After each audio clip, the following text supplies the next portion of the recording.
안녕하십니까. 오늘 급하게 진국장을 모셨습니다. 원래는 자주 모실 생각이 아니었는데 그런데 왜 나오셨죠? 네, 반갑습니다. 윤석열 정권이 그 반노동정책 정말 이제 끝간대를 모르고 가고 있지 않습니까? 네. 특히 이제 노동조합 그 회계공시 관련해서 아시겠지만 네. 이제 국회의 다수를 야당이 차지하고 있고, 그래서 이제 노동법을 개정하는 걸로는 이른바 이제 쪽수가 안 되니까 그 시행령을 그 개정하겠다는 그런 꼼수로 그 이제 회계공시 시스템을 손을 보고 그 자기들에게 협조하지 않은 민주노조들을 그 세액공제를 안 해주겠다.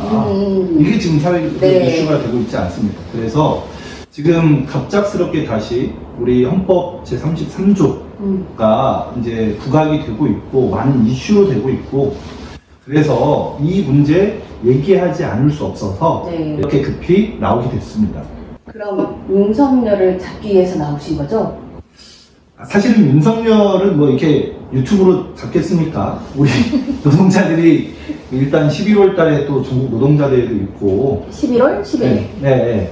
윤석열은 우리가 서울에 진짜 집결해서 한번 들었다 놓고 네. 그 아시겠지만 서울에서 매주 주말에 이제 윤석열 퇴진 촛불을 하고 있는데 네. 윤석열은 이렇게 유튜브로 이렇게 조져될 건 아닌 것 같고 실제 우리가 실천을 통해서만 이제 내려올 것 같은데 좀 안타까운 건 뭐냐면 윤석열의 그런 그 이데올로기 공세, 반노동 총공세가 펼쳐지고 있음에도 불구하고 우리 노동자들이 진짜 노동계급의 관점으로 무장을 해야 하는데 그런 부분이 좀 아쉽더라고요. 그리고 이제 많은 개혁 세력들, 뭐 요새 말로 이제 인플루언서라는 분들도 있고, 그 어느 의미에서는 이제 건강한 포지션에서 노동자의 관점과 입장을 대변해 주시는 분들이 네. 있음에도 불구하고 그분들이 이 본질을 명확하게 사실 설명을 해줘야 하는데 약간 꺾여 있고 비껴 있고 이러다 보니까 네. 우리 노동자들이 올바른 관점을 갖기가 어렵다. 헌법 제33조에 담긴 네. 단결권, 단체 교섭권, 네. 단체 행동권이 과연 어디서부터 비롯되었냐, 이 얘기를 오늘 사실 하고 싶어서 나온 겁니다. 제가 최근에 유시민 작가가 노조, 담합, 카르텔 이런 네. 쇼츠를 잠깐 본 적이 있습니다. 그것도 혹시 꺾인 건가요? 사실 그것 때문에 나왔어요. 아, 그러시군요. 그것 때문에 나온 거고, 이제 많은 분들이 그 좋아요 누르고, 네. 그러니까 아시다시피 이제 유시민 작가 하면 네. 그 모르겠어요. 이제 호불호가 많이 갈리고 할 텐데 정말 꽤나 영향력이 있는, 그쵸. 특히 이제 개혁 진영에서는. 네. 그리고 그분 소위 말해 좀 똑똑하고 그쵸. 말도 잘하고 네. 아마 그분 도형 검사하면 세모형 아마 나올 거예요. 말씀 정말 잘하시죠. 네네. 독일 유학파이기도 하고 네. 정권에도 관여했고 뭐 그것에 대한 찬반 논란은 여전히 10여 년이 지난 지금도 있긴 하지만 진보 정치, 진보 정당 운동에도 네. 관여를 했고 네. 그래서 사실 저는 이제 유시민 작가하고 아무런 인연이 없어요. 아, 근데 네. 돌이켜 보면 우연찮게 우리가 같은 당원인 적이 있더라고요. 아, 저는 이제 네. 저는 이제 정통 민주노동당, 민주노동당. 우리 민주노총이 결의해서 네. 2000년 1월에 만들었던 민주노동당 당원이었고 네네. 당시에 이제 그 유시민 작가는 참여계를 이끄는 수장이었고 우리 민주노동당과 네. 참여계가 이게 진보 통합을 한 적이 있어요. 근데 거기에서 이제 물론 뭐 내부의 목소리는 이제 다양한데 뭐 그런 코멘트를 하고 싶은 건 아니고 2011년에 통합을 해가지고 아무튼 우리가 같은 네. 당에 있었더라고요. 네. 근데 뭐 아는 사이는 아니고 저만 일방적으로 이제 그분을 알고. 네. 저도 그렇게 하면 그분을 잘 압니다. 그렇죠. 네. 근데 저는 이런 유시민 작가 같은 분이 말씀을 함부로 하시면 안 된다 생각해요. 아, 왜냐하면 네. 사회적 책무가 있으니까. 그 유시민 작가는 비단 개혁 진영뿐만 아니라 우리 노동자들 속에서도 그분을 좋아하는 사람들이 꽤나 많이 있거든요. 그렇죠. 근데 그분이 최근 말씀하신 네. 그 쇼츠가 이제 네. 매불쇼에 이제 초대돼서 저도 매불쇼 이제 즐겨보고 하는데 이렇게 들어보면 언뜻 맞는 말 같아요. 카르텔이라는 거는 우리말로 하면 담합입니다. 담합. 라면 회사들이 네. 똑같이 가격을 올린다든가. 이 카르텔은 공정거래법상 다 금지돼 있어요. 근데 우리나라 헌법이 인정해주는 카르텔이 있어요. 그게 노동조합이에요. 아. 이걸 모르나 봐 대통령이. 그럼 원래 임금이 떨어지면 공급량이 줄어야 돼요. 이론에 따르면. 네. 그다음에 임금이 올라가면 공급량이 늘어야 되고요. 근데 노동력은 특수한 생산 요소여가지고 임금이 아주 높아지잖아요. 그럼 공급량이 줄어들어요. 이만큼 벌었는데 좀 놀지 뭐. 그다음에 임금이 계속 내려가잖아요. 그러면 벌어도 못 먹고 살기 때문에 점점 더 많이 일하게 돼요. 아. 더 싼 임금에 일을 하겠다고 나와요. 이 파멸적인 항구적 경쟁을 제어하기 위해서 노동자들에게 담합할 권리를 준 게 이게 헌법이거든요. 우리 헌법의 노동 3권이라는 거는 이 카르텔을 헌법적 권리로 보장해 준 거예요. 근데 언뜻이라고 제가 표현하지 않습니까? 네. 그 발언의 내용을 분석해보면 틀린 말이에요. 근데 물론 어떤 의미로 유시민 작가가 그렇게 말씀하셨는지 모르진 않거든요. 네네. 네, 모르진 않는데 그렇게 말씀하시면 안 되는 거고 특히 우리 노동자들은 그런 관점에 현혹되어서는 안 된다. 이런 말씀을 드리고 싶어서 그러면 유시민 작가가 매불쇼에서 이제 하신 말씀에서 네. 그 노동조합을 카르텔로 이렇게 표현 좀 하시거든요. 제가 요즘에 윤석열 정권이 자꾸 카르텔 하니까 사실은 그 내용 들으면서 카르텔? 그럼 우리가 노동조합을 하고 있는데 우리가 잘못된 세력인가? 이런 느낌 사실은 좀 들었어요. 어감상. 제가 얘기하고 싶은 건 그런 논조는 아니고요. 네. 저는 대중들한테 이제 설명하기 위해서 그런 표현은 얼마든지 쓸 수 있다라고 네. 생각합니다. 그런 이제 설명을 위한 그 표현은 뭐 쓸 수는 있다고 생각합니다. 네네. 솔직히 저도 그 조합원 교육을 하면서 네. 그 헌법 제33조를 얘기할 때 제가 많이 드는 예가 있거든요. 혹시 뭔지 기억나세요? 어깨? 맞습니다. 어깨인데 무슨 얘기 하냐면 네. 일반인들이 이렇게 서로 이렇게 티격태격 하다가 이렇게 때렸어. 그러면 폭행, 폭력 이게 이제 성립이 되잖아요. 네. 그래가지고 형을 봤는데 우리 어깨들이 이렇게 해서 누굴 때렸어. 그럼 어떻게 되지? 이거 제가 이제 매번 물어보거든요. 그래서 특가법상 가중처벌 받는다. 네네. 이런 식으로 이제 설명을 하는 건데 이게 뭐 희화화하려거나 이것을 뭐 싸구려, 쌈마이로 만들려는 의도가 아니고 그 이제 특징을 그 예를 들어서 이제 부각시키려는 노력의 네, 일환이기 때문에 네. 저는 유시민 작가가 뭐 그걸 뭐 카르텔이나 담합으로 설명할 수는 있다고 봐요. 근데 그 그러면, 내용에 네. 비껴 있는 뭐 좀 어려운 표현으로 계량주의적인 요소들이 있고 그리고 사회 현상을 어떻게 경제 일면으로만 분석을 하냐 그런 차원에서의 이제 문제 네네. 지적인 거죠. 그 이제 유시민 작가는 그 경제적인 분석으로 노동조합이 만들어졌다. 네네. 이런 식의 이제 그 취지로 결국은 그 노동자들이 자기들끼리 소위 말해서 이제 제살 깎아먹기인 거잖아요. 그 임금이 적으면 그 생존을 위해서 더 싼 노동력으로 자기 노동력을 공급하려고 하고 네. 이 판멸적 국가를 그 제어하기 위해서 노동조합을 그러니까 카르텔을 네. 허용했고 했다. 네. 그게 우리 헌법이 보장해 준 거다. 네네. 뭐 이런 요지거든요. 네. 근데 이게 일부는 맞고 일부는 틀린 얘기고 그 미안하지만 이제 유시민 작가가 이제 뭐 괴벨스식 선동을 하는 분이겠습니까마는 그 이제 그 나치 히틀러의 선전상 괴벨스가 네. 그 이제 사람을 속이기 위해서 하는 네. 그 상투적인 방법 중 하나가 바로 진실과 거짓을 섞었을 때 가장 효과적이다. 네. 이렇게 얘기를 하는데 물론 다시 말씀드리지만 유시민 작가가 어떠한 의미로 얘기하시는지는 이해는 해요. 네네. 근데 그게 다 사실은 아니라는 거죠.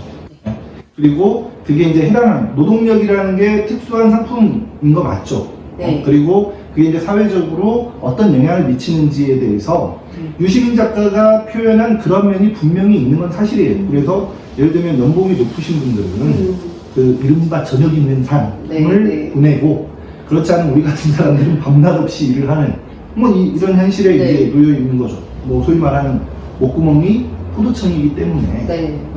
근데 이거는 경제 일면으로만 그 노동조합의 본질, 노동조합의 그 단결권, 네. 단체 교섭권, 단체 행동권을 네네. 그 설명하려고 하다 보니까 저는 무리수라고 생각해요. 그래서 이것을 이제 정치 경제학적인 그 분석도 물론 중요하지만 네. 저는 그 노동조합이라는 것은 결국은 정치적인 문제로 접근해야 한다. 결론을 먼저 말씀드리면 노동조합은 자본가나 자본주의 국가가 우리 노동자들을 위해서 은혜적으로 베풀어준 그런 구호조치, 법제도가 아니라 우리 노동자 민중이 자주성을 위한 투쟁의 과정에서 쟁취한 거다. 이 얘기를 하고 싶었던 거예요. 네. 이게 유시민 작가가 간과하고 있는 부분이다. 이분이 독일 유학까지 하신 네. 분이잖아요. 과연 몰랐을까? 물론 이제 막스주의를 이제 한때 이렇게 열심히 공부했다고 하니까 이 막스주의의 이제 한계가 어떤 면에서는 이제 그 사적인물론에서 나오지만 네. 경제를 토대에 위치시고 그러면서 그 경제를 굉장히 중시하죠. 당연하죠. 중요한데 경제 일면으로만 그 현상을 분석하려고 하고 그러다 보니까 객관을 중심으로만 얘기하다 보니까 그 본질을 놓치는 게 많이 있거든요. 그리고 아시다시피 막스주의라는 건 1800년대잖아요. 네. 지금 21세기잖아요. 막스주의가 출현했을 때의 사회 경제적, 네. 사회 문화적, 네. 사회 정치적 상황은 이미 많이 바뀌어 있는데 여전히 그런 막스주의적인 그 분석만으로는 저는 이 본질을 옳게 볼 수 없다. 네. 어떤 의미에서는 그 막스주의적 관점에서 접근을 해서 뭐 그럴 수도 있겠구나라는 네. 생각이 이제 들긴 합니다만 다시 말씀드리지만 결론적으로 유시민 작가 같은 영향력이 있는 분들이 이런 부분을 그 자기가 좀 너무 쉽게 얘기함으로써 우리 노동자들이 그런 잘못된 것에 이제 현혹되는 우려가 있다. 네네. 그래서 제가 원래 이런 거 할 때 잘 준비를 안 하는데 오늘 네. 좀 준비를 해왔습니다. 그 대한민국 헌법 제33조예요. 네. 그 총 3개의 항으로 되어 있습니다. 근로자는 근로조건의 향상을 위하여 자주적인 단결권, 단체 교섭권 및 단체 행동권을 가진다. 자주적인 이게 들어가 있는 거예요. 자주적인, 그래서 네. 그래서 누구한테 예속되어 있지 않는 거죠. 않는다. 네. 네, 그게 이제 중요한 거고 그래서 노동조합이 항상 선거로 반드시 뽑아야 하는 대상이 누군지 아시죠? 위원장과 회계감사? 맞습니다. 그래서 우리는 위원장을 우리가 직접 선출하기도 하지만 네. 회계감사 역시도 자주적으로 하거든요. 아, 네. 네. 그러지 않고 이 회계감사를 회사가 들여다봐, 정부가 들여다봐. 그럼 얘네들에게 예속될 수밖에 없는 거예요. 그렇죠. 안 그래도 투집 잡기 좋아하는 뭐 야당의 대표가 제가 있는지 없는지 저는 잘 모르겠습니다만 네네. 압수수색을 그렇게 하고 네. 그러니까 털어서 먼지 안 나오는 사람이 있는지 없는지가 중요한 게 아니라 지금 나올 때까지 털겠다는 거잖아요. 그렇죠. 네. 그러면 윤석열이 안 그래도 뭐 건폭노조니 네. 뭐 무슨 노조니 네. 이러면서 민주노조에 대한 탄압을 이렇게 하고 있는 놈들이 네. 회계 운영상에 하다못해 실수로 그렇죠. 자기들은 이제 요거 영수증 하면서 지워졌다 오래전 지워졌다 날라갔다 네, 특활비. 네. 우리가 만약에 그런 일 생기면 가만두겠냐 이거야. 이거를 회계 부정이다 이런 식으로 몰아가면 어떻게 할 거냐는 거예요. 네, 맞아요. 이거는 노동조합을 줄 세우게 하겠다, 어용노조 만들겠다 이런 그 노림수가 너무 뻔하거든요. 이거 반헌법적인 그러한 그 책동인 거죠. 네. 그리고 뭐 마저 하면 네. 그 2항은 공무원인 근로자는 법률이 정하는 자에 한하여 단결권, 단체 교섭권 및 단체 행동권을 가진다. 네. 그리고 3항은 법률이 정하는 주요 방위산업체에 종사하는 근로자의 단체 행동권은 법률이 정하는 바에 의하여 이를 제한하거나 인정하지 아니할 수 있다. 뭐 이렇게 되어 있더라고요. 네. 그래서 뭐 우리가 이제 헌법 제33조에 그 노동 3권이 명시되어 있다 이 정도는 네. 알고 있지만 네. 이 법문을 찾아보는 경우는 많지 않을 거예요. 그렇죠. 네. 그래서 그러면 우리 대한민국 헌법에 이게 언제 제정됐냐 이거를 또 찾아봤는데 혹시 언제인지 아시겠어요? 148년? 맞습니다. 네, 맞습니다. 그러니까 대한민국이 이제 제헌절이라고 네, 네, 보는 네. 7월 17일 날 대한민국 헌법을 제정하면서 사실 이 내용이 있어요. 당시에는 표현은 좀 다릅니다. 근로자의 단결, 단체 교섭과 단체 행동의 자유는 법률의 범위 내에서 보장된다. 이렇게 법률의 있어요. 범위 내에서. 예, 예.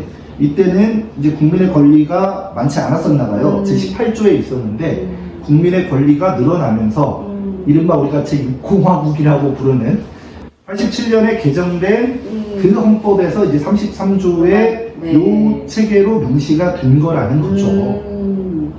무슨 얘기를 하고 싶냐면 사실 대한민국이 만들어지기 전부터 네. 어떤 의미에서는 단결권, 네. 단체 교섭권, 네. 단체 행동권은 네. 이미 그 자본주의 나라들에 있었다는 걸 의미하는 거고, 네. 그 아시겠지만 이제 대한민국의 헌법의 뭐 제도는 저는 뭐 법학자는 아닙니다만 얘기를 들어보면 일본법을 많이 따왔다고 네. 얘기하고요. 일본법은 어디서 왔겠어요? 서양에서? 그렇죠. 서양에서 왔겠죠. 서양의 이 노동상권이 이미 명시되어 있었고 이 얘기를 하고 싶습니다. 그래서 오늘 이 그림을 네. 준비한 거예요. 이 그림은 제가 사실 처음 보는 것 같습니다. 이 그림에 네. 대해서. 이 그림 아마 아시는 분이 많지는 않으실 거예요. 근데 그림이 보여주는 그 분위기? 네네. 분위기만 보고도 어떤 느낌인지는 아실 것 같고, 제가 독일을 여행할 때, 네네. 그때 이제 처음 본 그림인데, 네. 이게 어디에 있냐면, 엥겔스 하우스라고 있습니다. 엥겔스. 하우스. 유명하신 분. 맞습니다. 네. 그, 마르크스 친구 엥겔스. 마르크스는 1818년생이고요. 네. 엥겔스는 1920년생이거든요. 아, 우리 입장에서 어디 감히 이렇게 하지만 얘들은 굉장히 오픈마인드, 친구. 그 엥겔스는 이제 마르크스의 절친이죠. 그리고 아시다시피 마르크스와 이제 여러 활동을 같이 했고, 네. 그리고 그 자본론을 집필을 하는데 엄청 큰 도움을 주기도 했지만 본인이 이제 막스 사후에 네. 2권 3권을 그 완성해서 이제 출판한 네네. 네, 그런 이론가이자 이제 혁명가인데 네. 엥겔스는 굉장히 금수저였어요. 부퍼탈이라는 이게 독일 중부에 있는 도시에 가면 네. 거기에 이제 엥겔스 본가와 방직박물관이 있고요. 그리고 엥겔스는 아주 잘 나가서 영국 맨체스터에도 자기 이제 방직 공장을 운영을 했고 그 방직 공장의 운영 실태 네네. 어떻게 노동자가 일하고 노동자의 피땀을 착취하는 그런 과정으로 되는지를 이걸 연구한 거예요. 그 내용을 막스한테 보내주고 그 막스가 거기에서 영감을 얻어서 또 이렇게 찾아내고 그러면서 그 역사적인 위대한 발견, 잉여가치 법칙이 탄생한 거 아닙니까? 근데 이제 거두절미하고 네. 그런 뭐 정치경제학적 얘기나 자본론에 관련한 뭐 이런 얘기들도 네. 언제든 뭐 이제 기회가 되면 네. 또 나눌 수 있도록 하겠고요. 그 표정은 뭐 누가 불러준대 이런 느낌이긴 자주 한데 부르겠습니다. 네. 네, 감사합니다. 그래서 이제 다시 이제 본론으로 네. 돌아가서 이 엥겔스 하우스에 가서 방직박물관에 가서 부퍼탈에 있는 엥겔스 방직박물관에 가서 이 그림을 봤는데 네네. 너무 인상적이에요. 그래서 이거를 제가 정말 어렵게 되지 않는 외국어, 외국에 오래 살았지만 외국어를 못해요. 그래서 되지 않는 외국어를 그래서 찾아봤어요. 네. 이거 그림은 네. 하센 클레버라는 그 화가가 그렸다고 하고요. 이분은 원래 디셀도르프에서 이제 활동을 했던 그 시민군 장교. 시기는 어느 때냐면 아시다시피 이제 1848년 전후에서 6월 혁명의 영향을 받고 유럽에서 많은 이제 민주화 투쟁이 벌어지게 되거든요. 네. 그러면서 이제 공화정을 수립하는 나라들도 있고 네. 우리도 그렇잖아요. 87년 6월 항쟁 이후에 네네. 7, 8, 9 노동자 투쟁이 벌어졌던 것처럼 네. 실제 정치 문제와 우리 민중들의 생존권 문제, 그다음 노동조합의 문제 이런 것들은 뗄래야 뗄 수 없는 그런 네. 불가분의 관계에 있잖아요. 네네. 유럽도 마찬가지였던 거예요.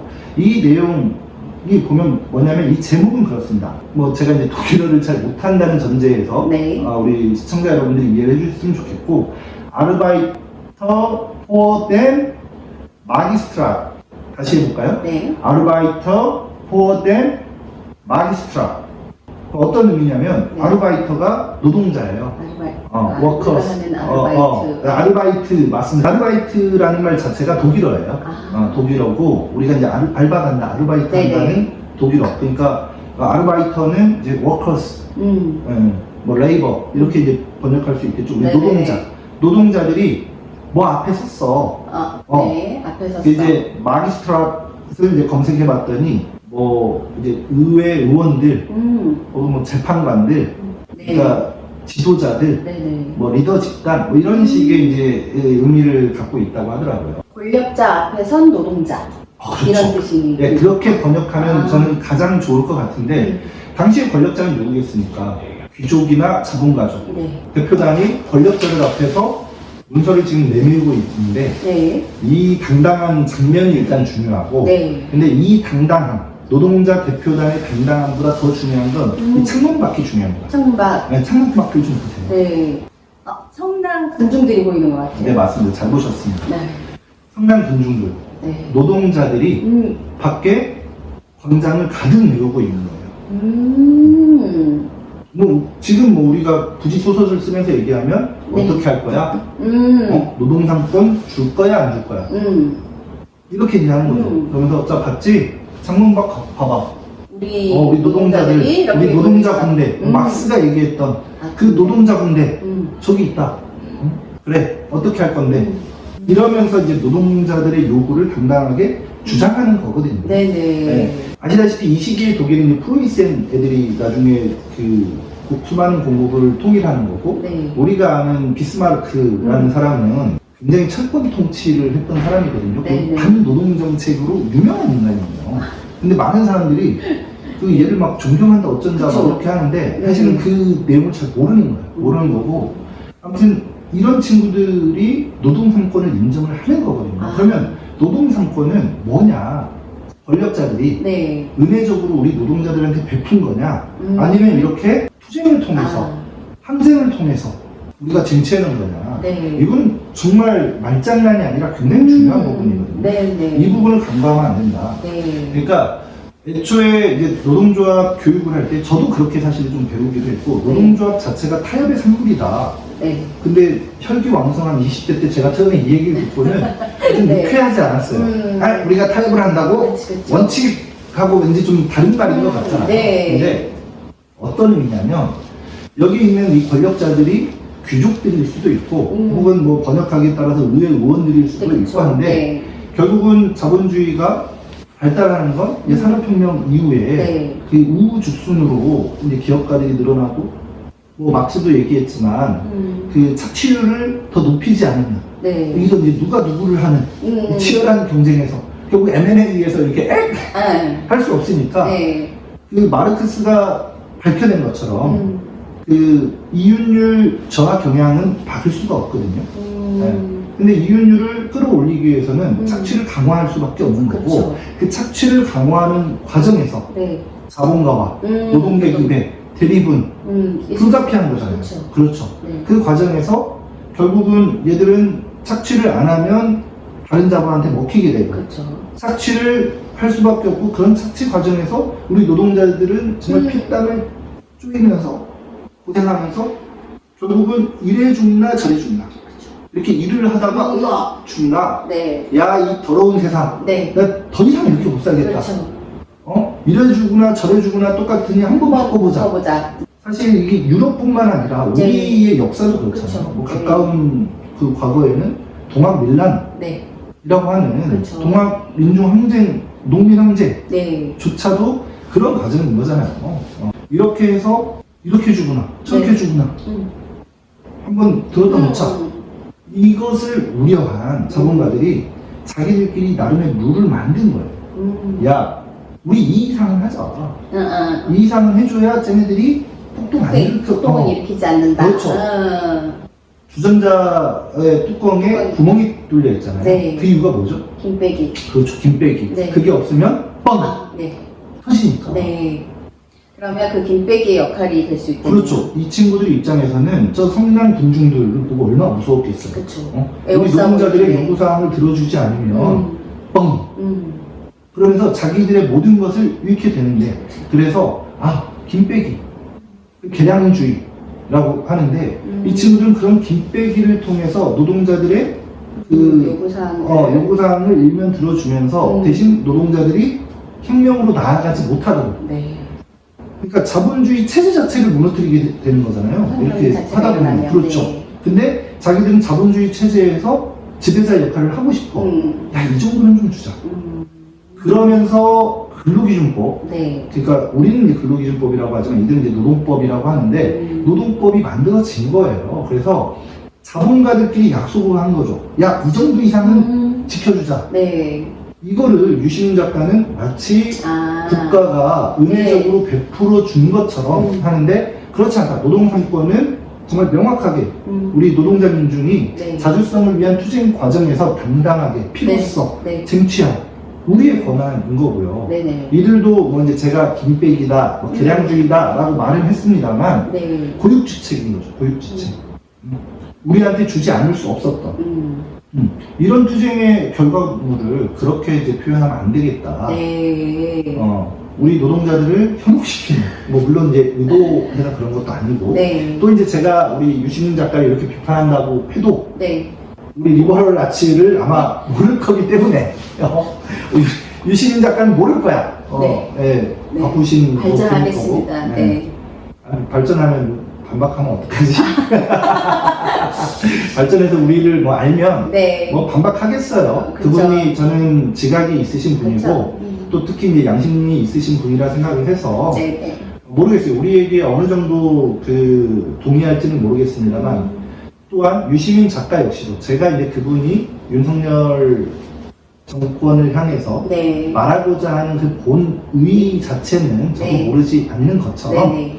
그 유시민 작가 역시도 제가 말하고자 하는 그 본의 자체는 이해는 할 거라 믿고 네.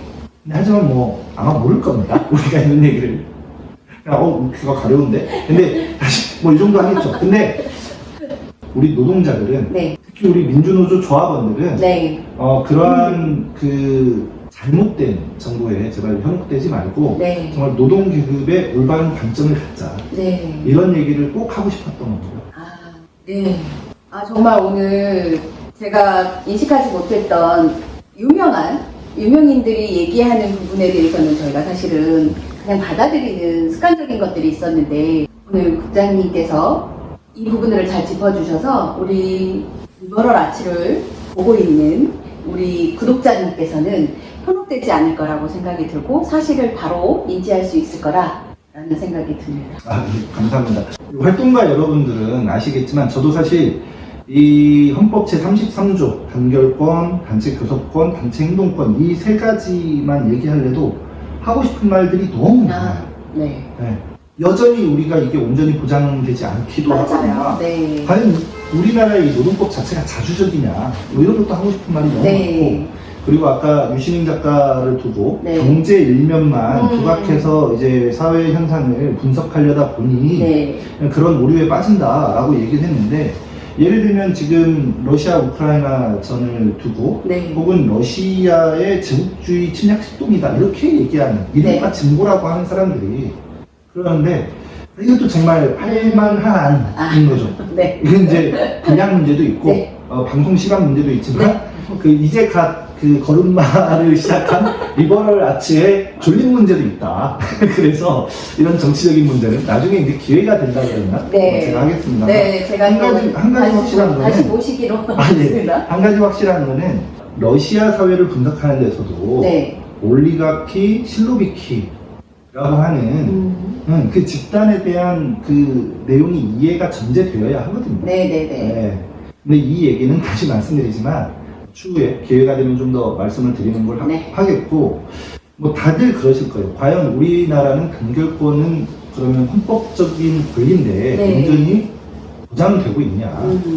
뭐 물론 우리가 그 ILO의 국제노동기구에 네. 예전부터 이제 수건 사업이었죠. 네, 그 복수노조를 허용해라.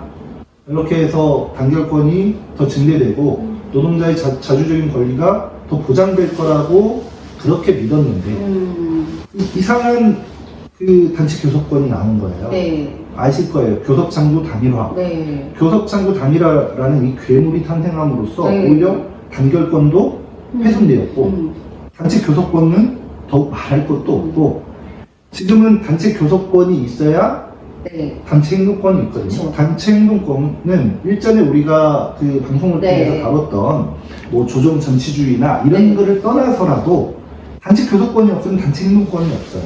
이게 과연 헌법적인 권리가 맞냐? 그래서 저는 제가 법률 전문가는 아닙니다만 정말 이거 진심으로 내 이름으로라도 헌법 소원을 정말 다시 걸고 싶어요. 네. 네. 이거는 우리 헌법적인 우리의 이 권한을 이 그 위정자들이 너무나 침해하고 있다.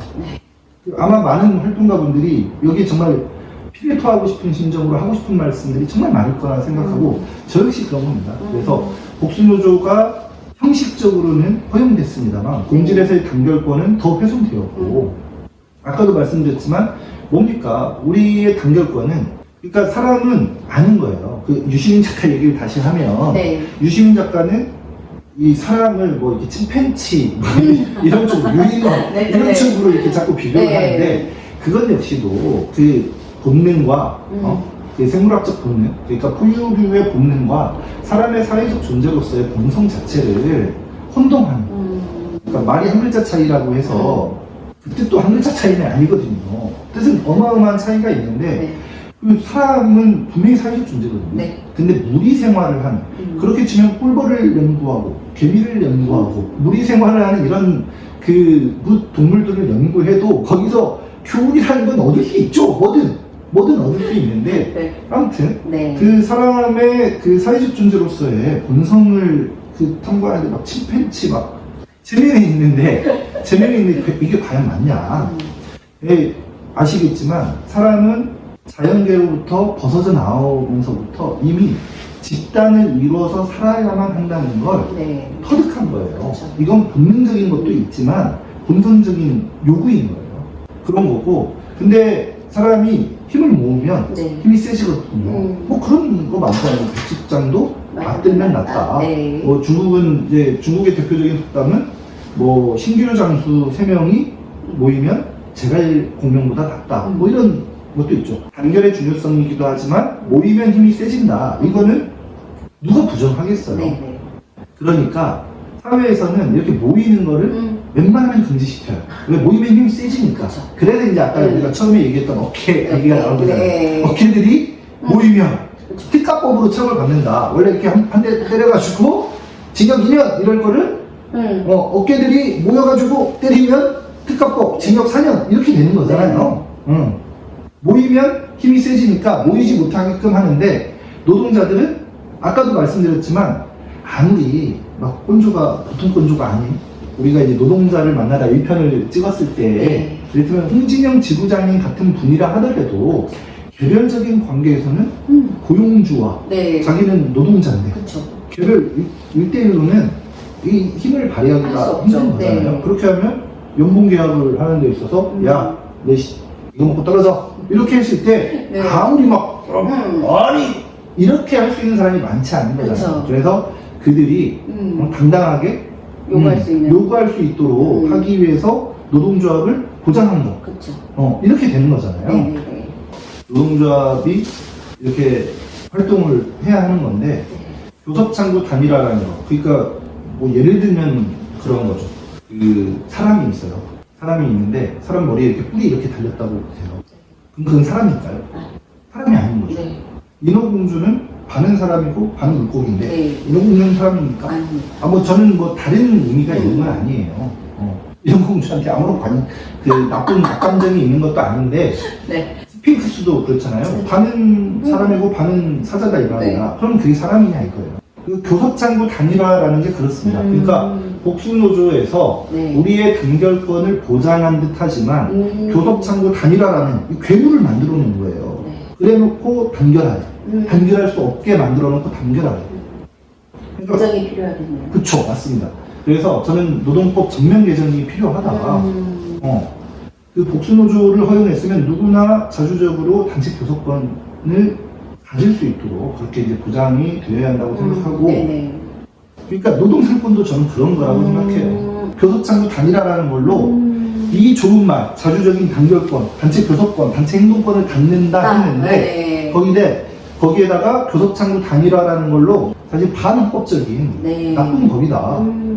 저는 그 뭐 유시민 작가 말고 저는 민주당 이 친구들도 네. 이거 본인들이 뭐 우리 노동자들 그 표를 구걸하고 싶으면 네. 노동자들한테 이런 거라도 한번 바꾸고 노동조합법 2, 3조를 원칙적으로 개정하고 네. 그런 뒤에 해야지 네. 마치 해줄 것처럼 희망고문이나 하고 희망고문, 네. 표나 그렇게 강탈해 가고 이런 식의 이거 끝내야 돼. 그래서 네. 우리 노동자들이 저들한테 현혹되지 말고 네. 뭐 윤석열 파쇼 이런 사람들은 또 그런 대로의 우리가 분별력을 가지고 네. 개혁 세력은 이걸로 윤석열 파쇼는 실천으로 네. 이렇게 대응하면서 네. 우리의 올곧은 관점을 유지해 나갔으면 하는 바람에서 네. 그리고 다음번에 좀 또 불러주시면 이 단결권 문제랑 특히 이 교섭창구 단일화 이거 할 얘기가 너무 많거든요. 또 기회를 주셨으면 감사하겠습니다. 네. 네, 오늘 헌법 제33조에 대해서 급한 요청에도 불구하고 이렇게 나오셔서 설명해 주셔서 감사합니다. 다음에는 또 다른 콘텐츠를 가지고 진국장을 모셔보도록 하겠습니다. 오늘 감사합니다. 네, 고맙습니다.